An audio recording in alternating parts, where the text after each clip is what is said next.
ایک چھوٹی سی بستی میں ایک یتیم لڑکی زینب رہتی تھی جس کی زندگی مشکلات سے بھری ہوئی تھی۔ اس کے والدین کا سایہ اس کے بچپن میں ہی الفاٹے گیا تھا اور اب وہ اکیلی اپنے دن گزار رہی تھی۔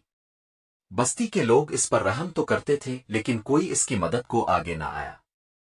ایک دن زینب جنگل میں لکڑیاں جمع کرنے گئی تو وہاں اسے ایک زخمی نوجوان ملا۔ وہ شہزادے کی طرح خوبصورت تھا مگر اس کی حالت بری تھی۔ زینب نے اس کی مدد کی اور اسے اپنے چھوٹے سے جھونپڑی میں لے آئی۔ چند دنوں میں وہ شہزادہ تندرست ہو گیا مگر اس نے اپنی شناخت ظاہر نہیں کی۔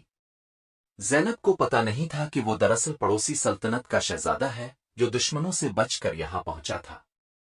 ایک رات بستی میں دشمنوں کا حملہ ہو گیا اور زینب کی جان خطرے میں پڑ گئی۔ اسی لمحے شہزادہ اپنی اصلیت ظاہر کرتے ہوئے زینب کو بچانے کے لیے میدان میں آیا اور اپنی سپاہیوں کو بستی میں لے آیا۔ دشمنوں کو شکست ہوئی اور زینب کی جان بچ گئی۔ شہزادہ زینب کا شکریہ ادا کرنے کے لیے اس کے پاس آیا اور کہا کہ اس کی بے لوث محبت اور مدد نے اس کا دل جیت لیا ہے۔